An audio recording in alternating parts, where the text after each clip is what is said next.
Good morning. Welcome to Saturday, March 11th, 2023. This is Just Parlays with Chris King on the Winners and Winers Network. Of course, I'm your host, Chris King. We are here. It's the last full Saturday of college basketball. I guess you can't really call it full Saturday. It's conference tournament time. Starting at 11 a.m., we've got games as the Ivy League gets underway with their four-team tournament. The America East, the A-10, the Big Ten, the SEC, the MEAC, the AAC, the SWAC. A lot of conferences with games today. The Mountain West, the Mid-American, the Metro Atlantic, Of course, you got the big ones. You got the ACC title game tonight. You got the Pac-12 title game tonight. So plenty of action to talk about. Saw some exciting games yesterday. A couple went right down to the wire. We saw UConn end up falling short against Marquette in the Big East. So they'll take on Xavier in the title game.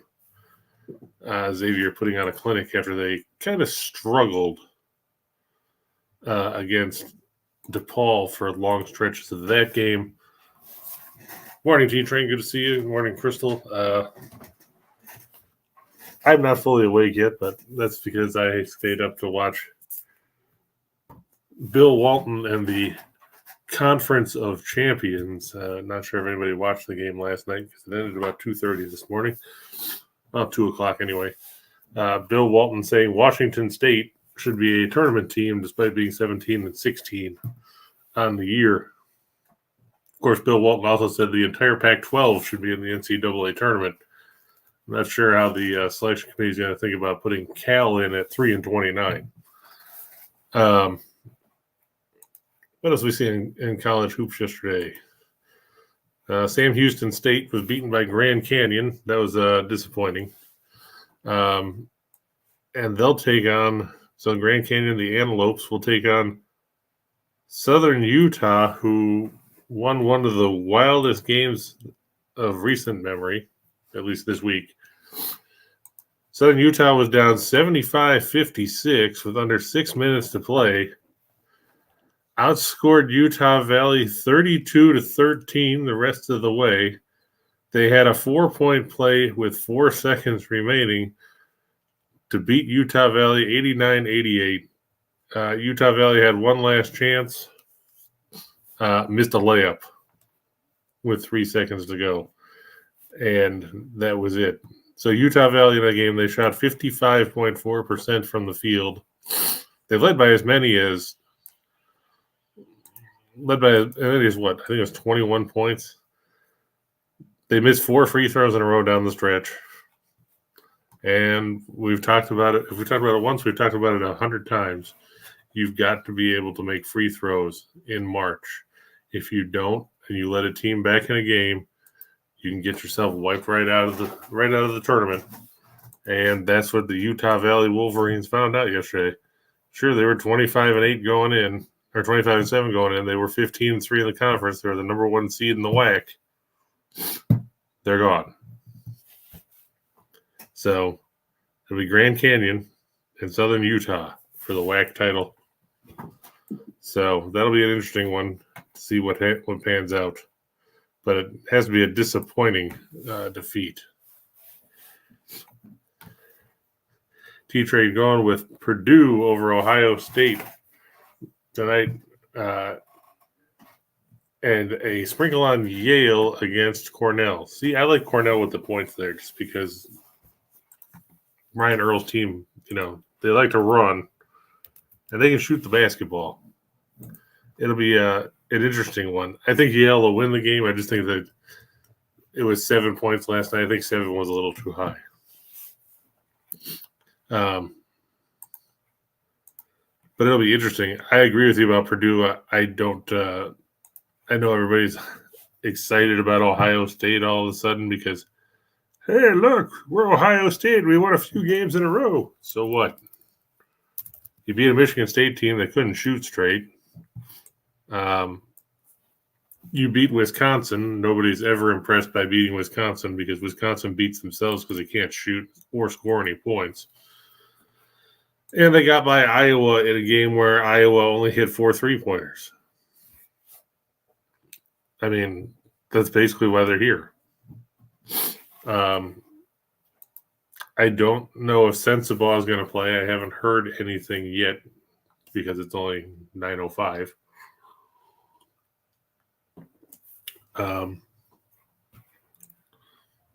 But you run into the same problem when you're Ohio State as anybody else.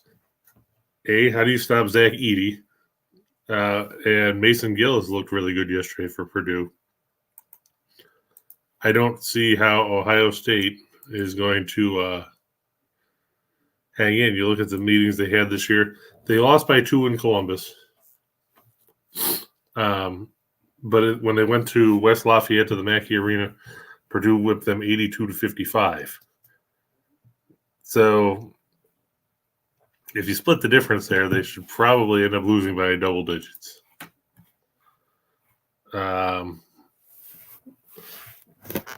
Yeah, I'm not a big fan of Purdue either, but I just think that they're the more talented team. Morning, Skill Will. Oh, you got it. You got Yale at 6. Yeah, like I said, it was 7 last night. I do all my stuff the night before.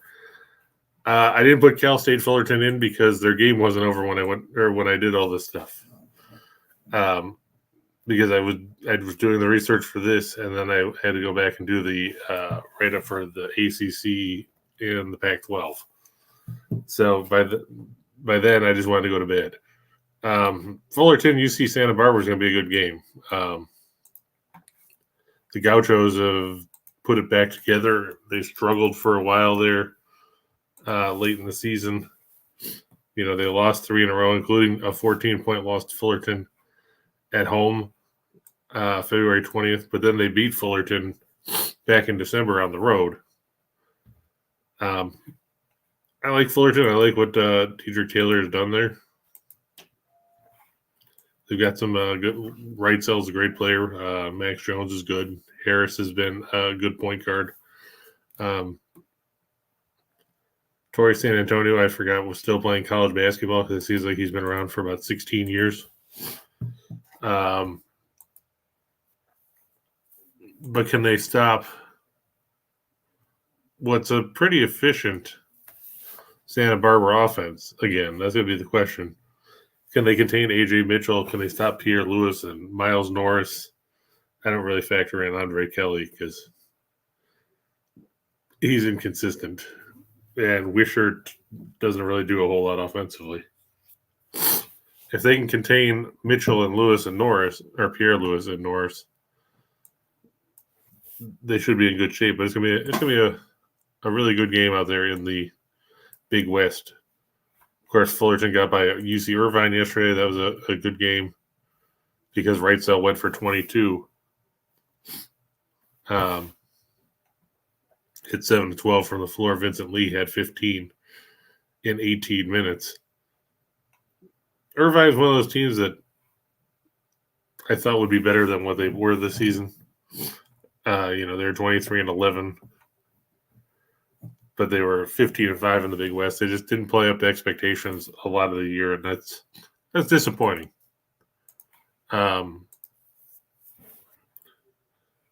What? James is awake? This is the first time I think I've seen him since summertime. Any thoughts on Duke, Virginia? Yeah. If I know everyone's really high on Duke right now.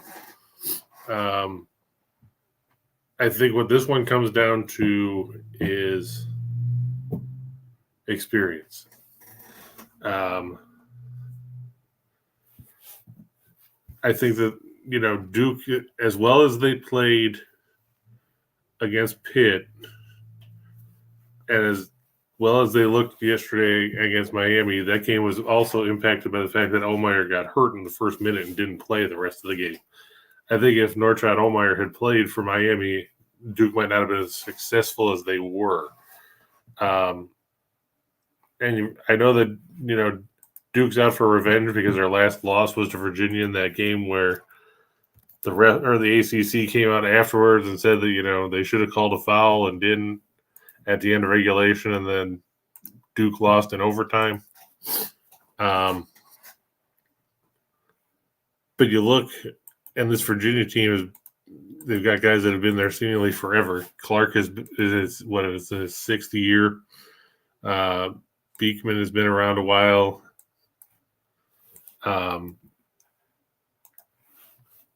They had Vanderplas before he broke his hand. He's been around for about 400 years. You look at it in D1 experience, the Duke is 295th in that category. Virginia is 4th, averaging 3.63 years of D1 experience. I mean, this is a team that's got a lot of upperclassmen. You look at their rotation, and they've got 1, 2, 3 seniors. Vanderplas was a grad transfer. Beekman's a junior. Shedrick's a junior. And then you've got Cafaro in there, who's a senior. That he doesn't play a whole lot, but he can make an impact at 7'1", 255. I just think experience is going to be the difference, because outside of Filipowski, there's not a whole lot you can rely on if you're Duke.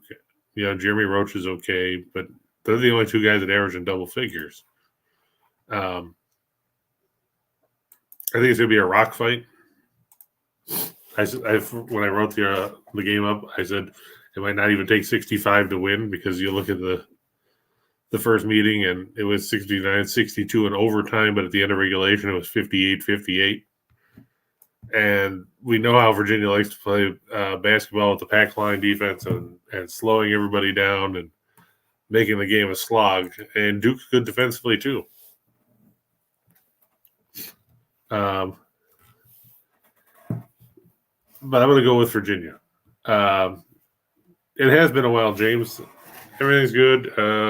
Just trying to go with what's here. Hopefully, with baseball season coming, maybe we'll be able to expand the show, but it all depends on the same thing that everything depends on in the world of stuff, and that's viewers and interaction and all that good stuff. But for now, it's Saturday mornings, and hopefully, like I said, hopefully that'll change, because after basketball, then you got baseball and you got the NHL playoffs and you got the NBA playoffs and the USFL. And don't forget the XFL right now. Bill, T-Train and I were talking about. I don't have a ton of faith in Ohio State. They may have found something, but you got to remember, this is still a team that they may have found something against mediocre basketball teams. I mean,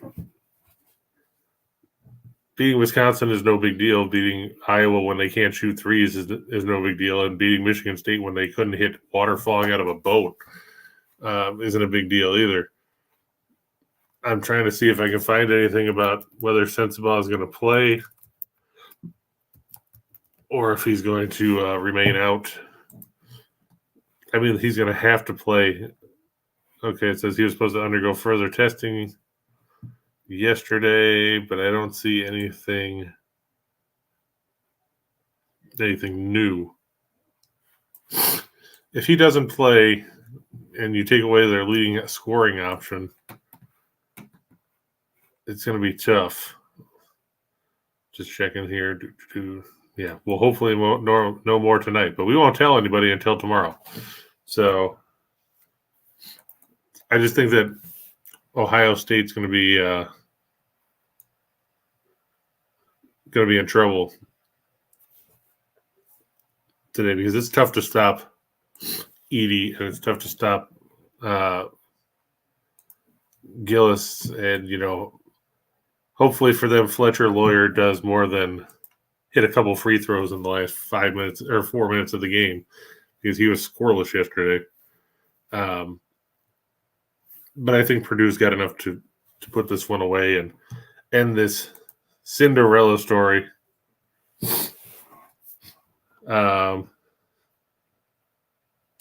Yeah, that total went down. It was 125, I think, last night. And it got lopped off in a hurry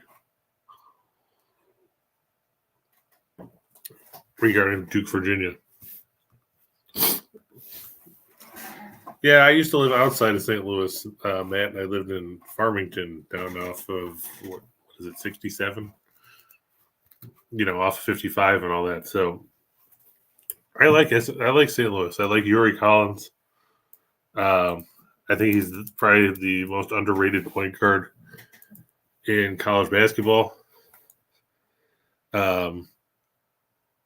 We saw them destroy George Mason, and George Mason was a team that was on a roll going into that game. They had won, 7 in a row or something, and St. Louis beat them by 28 points. You got Pickett, and you got Perkins, and you got Gibson Jimerson, who I can't believe is only a sophomore because I could have sworn he was playing in the Nixon administration. And you got Okoro as a senior. He's the anchor down low in there. VCU, they're a good defensive team. But with them, I always worry about where they're going to get their scoring from, and are they going to get enough production? Because you think about Baldwin and Brandon Johns and Deloach, and they like to run to some extent and run and work the press. But the Billikens are more than capable of making things happen themselves. And I think that, if they can avoid turnovers in the press, they should win. They should be able to hang in that game. I don't know if they'll win necessarily. I got to see what the line was because, again, I looked at everything last night and then I didn't look again until, a little bit ago here. But I definitely do. Let's see, 3.5. I can see them hanging in there. I can see that. I can see it being a 3 or 4 point game. I see it's 4 at some books. Bet365 and Caesars and WinBet had it at 4. But I think it's gonna be a really good game. But I like what St. Louis does. I think they've got some momentum. I think they can steal that one. U-City. Yes. I used to like going up to is it Arnold?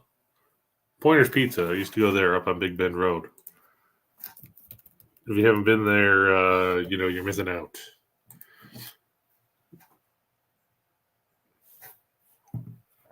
But yeah, it looks better at 4. Yeah, Toledo. I like Toledo. Toledo, Kent State's going to be a slugfest between those two teams. Well,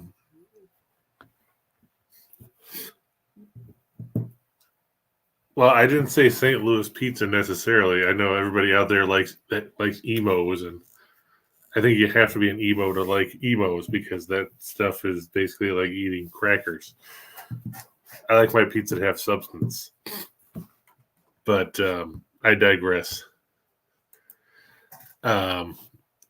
What else did we see yesterday? Oh, in case anybody is a fan of the NFL, I don't know if anybody watches that stuff. The Bears traded the number 1 overall pick to the Panthers. So they'll get pick number 9, pick number 61, a first rounder next year, and a second rounder in 2025. And DJ Moore. So a pretty good package there. I mean, now all of a sudden the Bears have a receiver in Moore who, has had multiple 1,000-yard seasons. And you have to wonder what is Carolina thinking here where they traded up in this deal. Who are they going to pick? Is it going to be Bryce Young? It's going to be C.J. Stroud.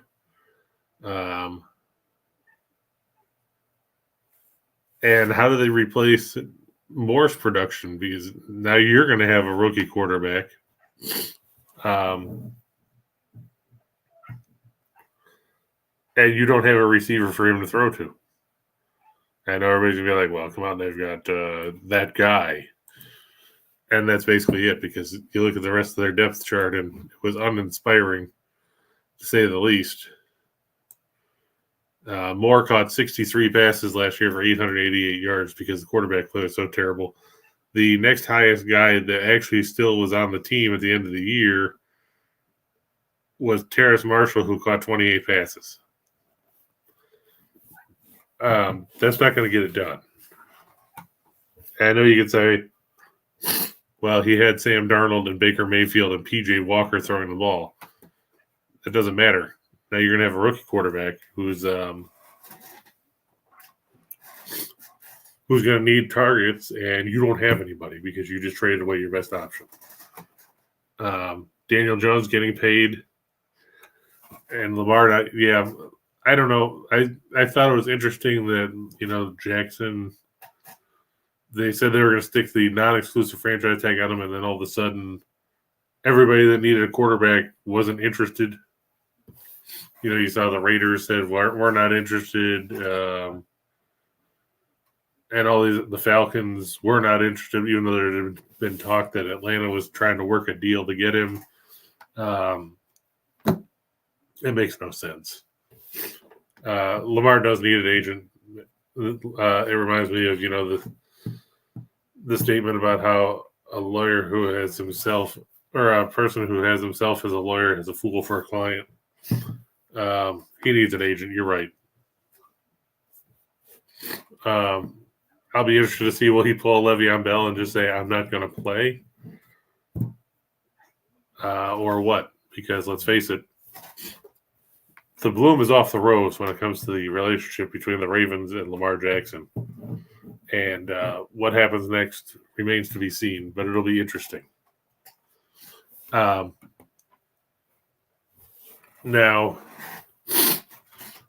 it'll be interesting because by the time we come back next week, we'll be able to talk about some free agent moves and see what happens there. Derek Carr signed with the Saints.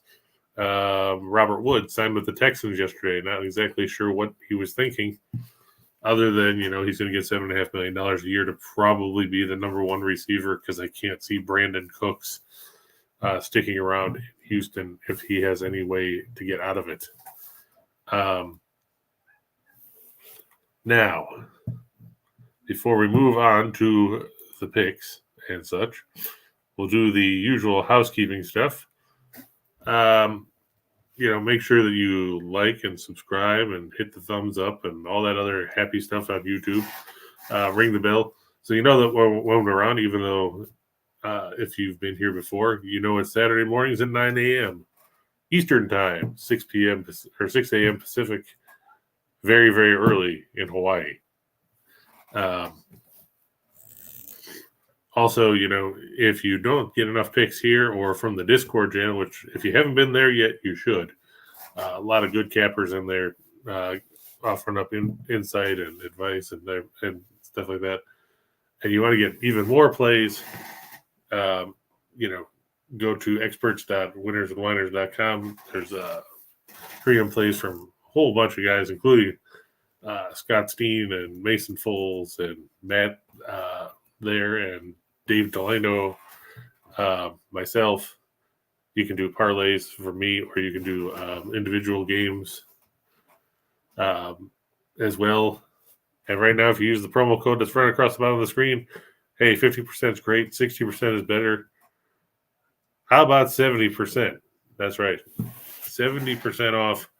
It's a good deal. It means you can get a month of parlays for $30 instead of $100, which would take you all the way through the NCAA tournament and beyond. So get in there and take advantage of the promo now, because it won't be there come Monday when the promos change. And with that, we will move on to 3 for the money. Now, take note, I could put stuff like the Bruins up on here, but most people get mad when you put up numbers that are that high. That's the one thing about some of the parlays in Discord that I see. I can't put up a parlay where you should take somebody at minus 700 on the money line without getting scalped. But I see those a lot. It's like, yeah, I took Gonzaga on the money line over Pacific. Okay. I try to at least come up with some that I think the teams are going to win, but they actually have a reasonable price tag associated with them because nobody wants to go around and bet three. Let's just see. One of the ones that I saw a week or so ago.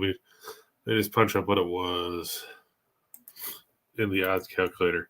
I think Gonzaga was minus 1,200 or something, and somebody else was minus 650, and then the other one was minus 450 or something like that. And your three-teamer netted you,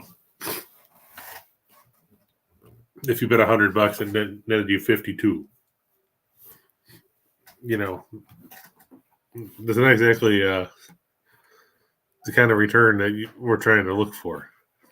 I mean, sure, it's an extra $52 if that pans out, but if I put something like that up, I'd get scalped. I'm going to go with the Islanders over the Capitals. The Islanders, they've played some good hockey. They managed to push themselves into the top wildcard spot. Sorokin is a brick wall in net. And Washington they're still there in the playoff picture. They're 5 points back of the Penguins for the second wild card, and Pittsburgh has 2 games in hand. The Islanders are in the top wild card spot with 76 points. Pittsburgh has 74. Then it's Florida has 72. Ottawa has 70. Washington has 69. Buffalo has 68. Detroit has 67. And nobody cares about the Flyers, the Canadiens, and the Blue Jackets in the East. But you look at what the Islanders, they've gone 7-2-1 in their last 10. They've won 3 in a row. They came back and beat Pittsburgh again the other night after falling behind again. The last 3 times they played the Penguins, they fell behind and came back to win. They've won 4 or 5, 5 of 7. And their 2 losses in that stretch were 1-goal defeats to the Kings and Minnesota.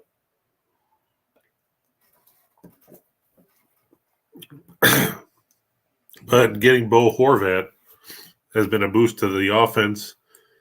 It's made things a little better for them. It's then you got Sorokin, like I said, he's been a wall in net. 235 goals against, 6 shutouts, I believe it is, a .926 save percentage. If he had played for a team that scored goals with more regularity during the year, he wouldn't. Oh, he's got 5 shutouts. I'm sorry. He wouldn't be a mediocre 23, 18, and 6 record-wise. Washington, they traded away a bunch of players. They have Ovechkin, but outside of that, do you really have a ton of faith in anybody else they have? And if so, why? NBA action. The Celtics over the Hawks. The Hawks played last night against the Wiz. They beat the Wiz, which reminds me, nobody beats the Wiz. Nobody. But, Atlanta is still, everybody's excited that they got Quinn Snyder as a head coach. As a Utah fan, Quinn Snyder isn't necessarily the answer. They got by Washington. They play in a bad division. I mean, the Southeast is terrible. They're a game and a half behind the Heat for first. They beat Washington 2 straight. Before that, they lost 2 straight to the Heat. Boston's rested. They haven't played since Wednesday when they blew Portland out. I believe the Celtics are relatively healthy at this point. So I'll take a look and see if there's anything I'm missing on the injury report because, they rested everybody earlier in the week. Let's see. Well, the line hasn't moved, so that's a plus. Yeah, other than the Time Lord, they've got Jaylen Brown back, Horford and Tatum and all those guys. Peyton Pritchard's questionable after he missed the last game with a heel injury. That's not necessarily earth-shattering. Cornell's not on Cornell and Yale aren't on FanDuel? Huh. That is weird. You'd think they would be. Let's see if... And the Rangers over the Sabres, if there's a team that's reeling right now more than the Sabres, I'd like to know who they are. They gave up 10 goals the other night to the Stars. That was a miserable offensive performance, to say the least.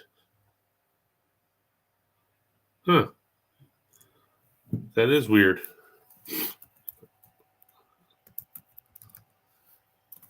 Maybe they don't put the Ivy League up on FanDuel. I don't know. Because I don't see Penn Princeton either. And that's the other semifinal because the Ivy League, for those of you that are unfamiliar, only have 4 teams in the their tournament. T-Trade, do you have any idea why Cornell isn't on FanDuel? Or Matt or anybody? But yeah, the Rangers trying to hold on to the final guaranteed playoff spot in the Metropolitan. They come in off a win their last time out. It wasn't necessarily overly inspiring. They beat Montreal 4-3 in the shootout Thursday night. But this is a Buffalo team that's trending in the wrong direction. Like I said, you give up 10 to the Stars. They're just 13, 18, and 2 at home on the year. Buffalo has lost 5 of 6 in that span. They've given up 31 goals. And I know it's skewed by the 10 by Dallas, but they also give up 7 to Boston. They give up 5 to Columbus. And they give up 3 in their other 3 games. Including 3-2 losses to the Oilers and the Islanders. It's tough sledding right now for Buffalo. They miss Alex Tuck a little more than I think they expected to, and their goaltending has been mediocre. I thought they'd go out and make a deal at the deadline. They left Comrie in the other day to get shelled. He gave up all 10 goals in the loss to the Stars. But, you got him. You got Craig Anderson, who's, in his 40s now. And looking at he's still young. Meanwhile, on the other side, you got Shesterkin. And you get Patrick Kane coming back home to face the Sabres. Because Buffalo being his hometown and all that. It's hard to have faith in a Buffalo team that's trending in the wrong direction right now. And that takes us to 4 for the show. There's Purdue. See, I got it at 7. Yeah, Gio, we were just talking about it a little bit earlier. T-Train likes Yale. He got it at 6. I took Cornell at 7 last night because I think it's going to be one of those 5 or 6 point games. I think Cornell has enough offense to keep themselves in it. They split, I think, 2 meetings this year. Cornell won at home 94-82 on January 13th. Yale won 76-58 in New Haven on February 25th. Cornell's leaky defensively. That's been their big issue. But they have a very, very good offense. If they play at their tempo and force Yale to play at that style, it works in their favor. I think Yale will win the game. I just think that 7 points was too many. Like I said, T-Train got Yale -6. I haven't looked to see what the number officially. It's going down even further now. It looks like Yale's been driven down to. Oh, okay. FanDuel has it at 5.5. DraftKings has it at 6. Everybody else still has it at 6.5. I liked it better at 7, but that was yesterday. But yeah, I think Yale wins. I think Cornell can cover.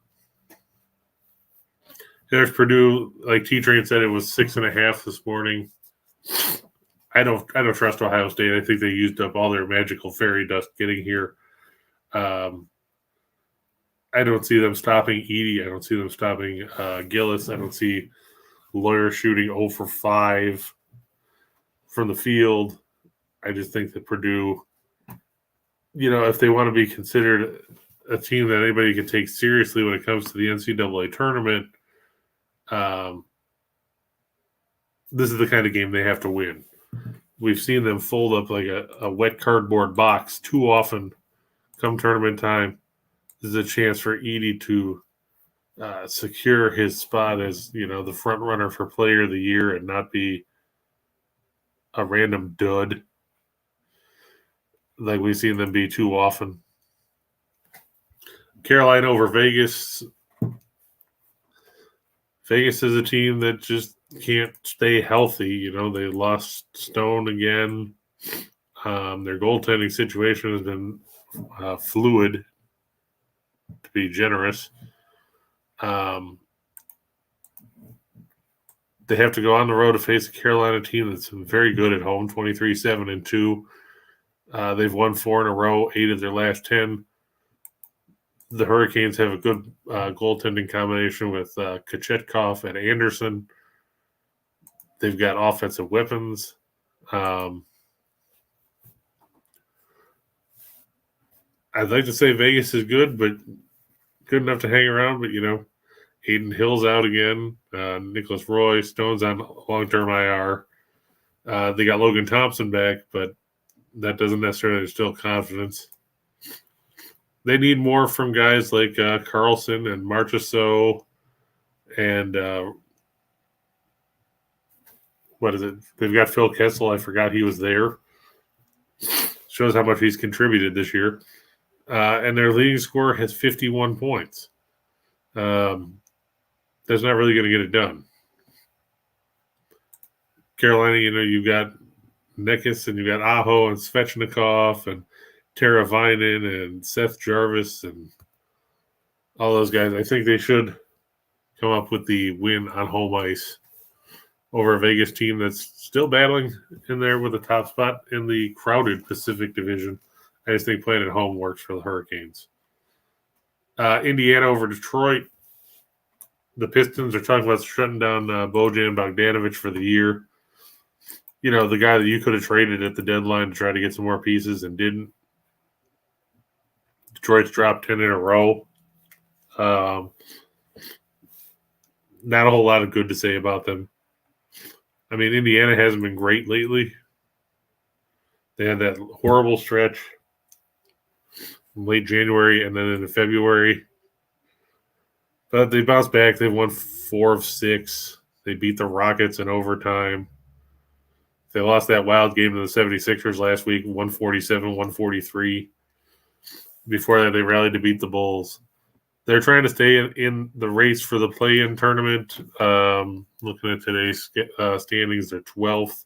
They're only 1 game behind the Wiz.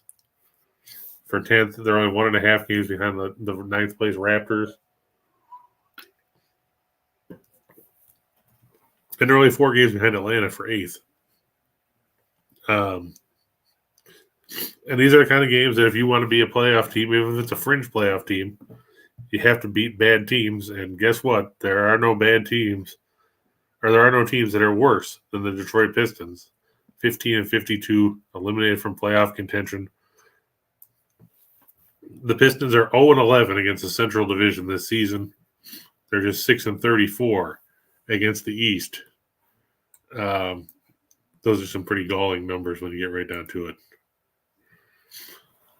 And the Kings over the Predators. We talked about Vegas and the Los Angeles Kings. They traded Jonathan Quick. Then they got Korpisalo. So you've got him, and you've got Phoenix Copley as your net minding duo. And nobody would have thought that was going to be a duo that's going to get you through to the postseason, but here we are. Copley has gone 24-2 with a 276 goals against, 899 save percentage. Korpisalo has won his 2 starts with the Kings, a 201 goals against, 929 save percentage. Can he sustain it? We'll have to see. But the Kings had to do something. Quick was terrible. 3.50 goals against. Peterson 375 before he was jettisoned to the minors. So he wasn't getting it done either. Nashville is a team that traded away a bunch of guys and then still have managed to put together a few wins, but the Preds still 6 points behind the second wild card spot. Granted, they have 3 games in hand on Winnipeg going into tonight. Doesn't mean a whole lot in the grand scheme of things. The Kings are playing good hockey. They've won 5 straight. They just whipped Colorado the other night. I think they come home and dismantle a Nashville team going nowhere. Groovy Cap's talking about the World Baseball Classic going to the Dominican Republic. I haven't watched too much of the WBC because there's been so much college basketball tournaments going on this week. But I saw part of the Japan-Korea game yesterday.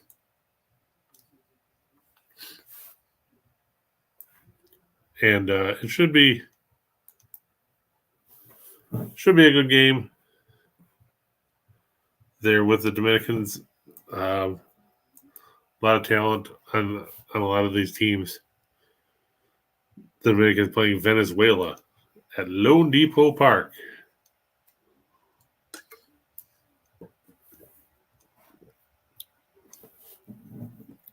And in case anybody was worried about Team USA, they'll play Great Britain tonight at Chase Field in Phoenix, 9 o'clock Eastern, first pitch for that contest. Tomorrow they'll play Mexico at 10,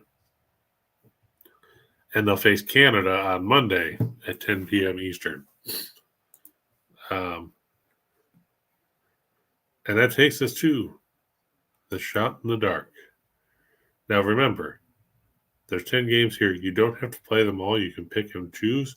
You can mix and match. You can mix them with some of the ones from the 3-teamer or the 4-teamer. You can throw in some of your own. But you don't have to do them all. And there's Cornell. We talked about it. I think they can hang close enough to cover. I know T-Train got the line at 6 for Yale.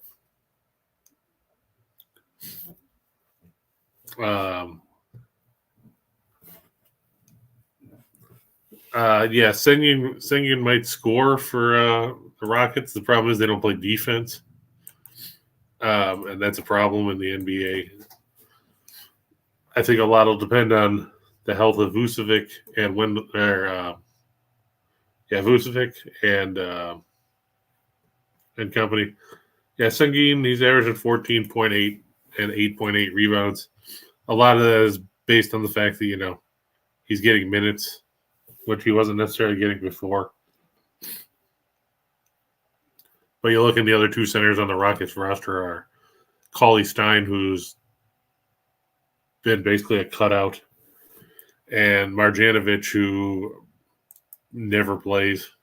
It's a good gig if you can get it. He averages less than 5 minutes a game, but, he's still getting paid. And that's what it's all about. I think the Bulls will win that game. I think the Bulls need to win that game if they want to keep their faint playoff hopes alive. Could they enter today? Half a game behind the Wiz for the last spot in the play-in tournament. They're 30-36. This is a team you have to win. The Knicks over the Clippers. A lot of that hinges on whether Jalen Brunson plays. The Knicks haven't been great without him. They lost their last couple. They lost to the Kings. They lost to Charlotte. I can understand losing to Sacramento on the road. I can't understand losing at home to Charlotte. But it is what it is. Hopefully Brunson plays. I haven't seen anything necessarily new. Let me double check and make sure. Nope, he's. Let's see. Just soreness, yada, yada, yada.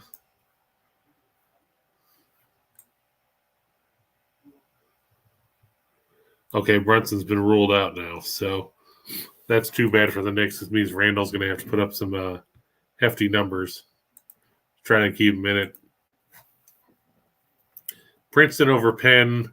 I just like the way Princeton plays basketball. They're a very efficient team. They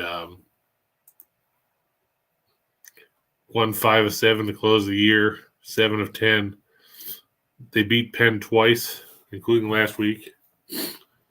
In overtime at home, they won 77-69. This game's in their gym. It's at the Ivy League tournament's at the Jadwin Gymnasium. So Princeton very familiar with the building. Penn, their team that always hangs around. But Steve Donahue's team lost the first meeting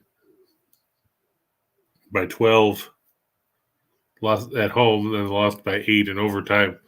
I think Princeton will win this one by half a dozen or so. Move on to the Ivy League final. Winnipeg over the Panthers. I watched Florida play last night. They needed overtime to get by the Blackhawks. They were down 2-0 after one period of play.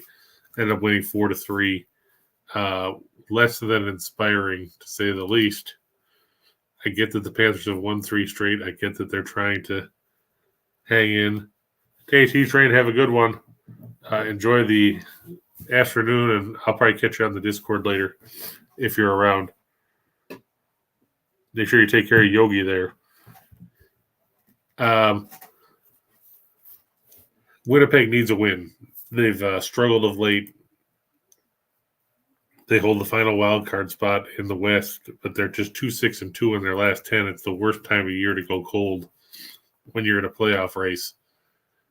Florida Atlantic over UAB. That's the Conference USA title matchup. Florida Atlantic, give Dusty May's team credit. 30-3. Their 3 losses. A loss to Ole Miss back in the second game of the season. They lost by 9 at UAB on Groundhog Day, and they lost by 4 at Middle Tennessee 2 weeks later. Teams split 2 meetings. UAB won at home. FAU won at home. This one's on a neutral floor. You look and, Florida Atlantic comes in with 6 straight wins. UAB, they started off like a house of fire yesterday. They won. They were up 22-2 on North Texas. And they let North Texas get within 2 points in the final minute before putting it away. But that's got to be concerning because you let Grant McCaslin's team come back from 20 down and make a game out of it. And we know North Texas is not a great offensive team. But you know who is? Florida Atlantic.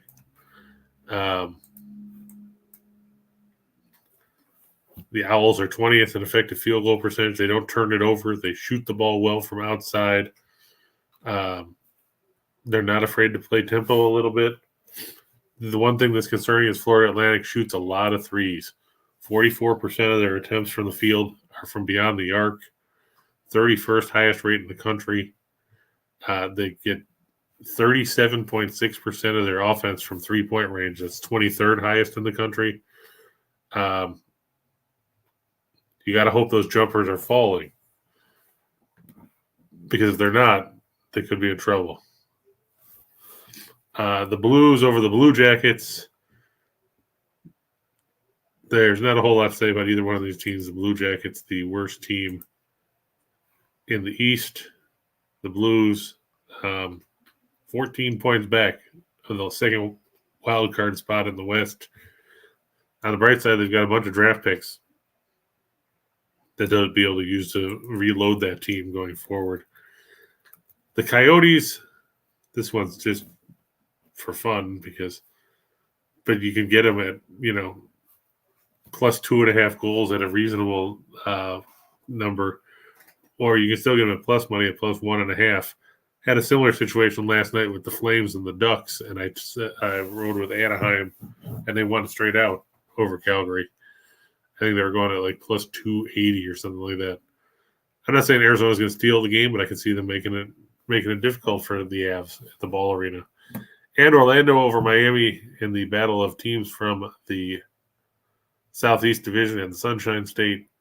I just think the Magic are a good enough team to hang in against the Heat. Miami's, they played last night. I just think the Heat, they don't impress me all that much. They lead the Southeast Division, but they're 7th in the East, which is hardly impressive. And you have to wonder, are they going to have anything left after going to the wall against Cleveland? So it'll be interesting to see what happens.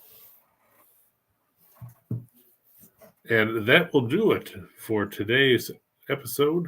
Tune in next week, same bat time, same bat channel, because by the time we come back, it'll be the Sweet 16 of the NCAA tournament. Hard to believe that, in that short span of time, we'll go from 68 teams to 16. But that's what makes the first part of the tournament so exciting, wall-to-wall action on 4 different networks from noon Eastern on through the night, Thursday and Friday. Best time of the year when it comes to college basketball. We'll have more to talk about with the NBA. We'll have more to talk about with the NHL. We can talk about the XFL. We're only about, less than 3 weeks from the start of baseball season.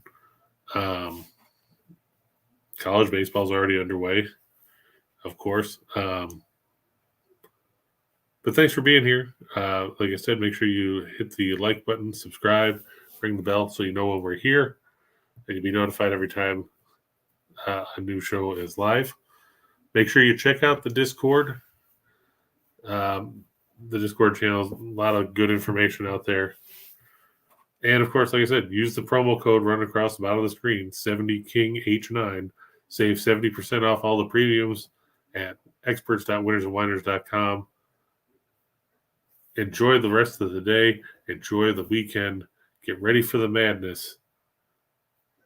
For now, it's going to be interesting to see what happens in some of these bigger conferences. Have to wonder, will UCLA be able to recover from the injury situation? Clark done with the Achilles. Adam Bona got hurt last night. We'll see if he plays. Injury is going to play a big role going into the tournament. But thanks for being here. Thanks for keeping me awake. And we will see you next week. Enjoy the action, folks. Be safe out there. We'll see you next time. So long.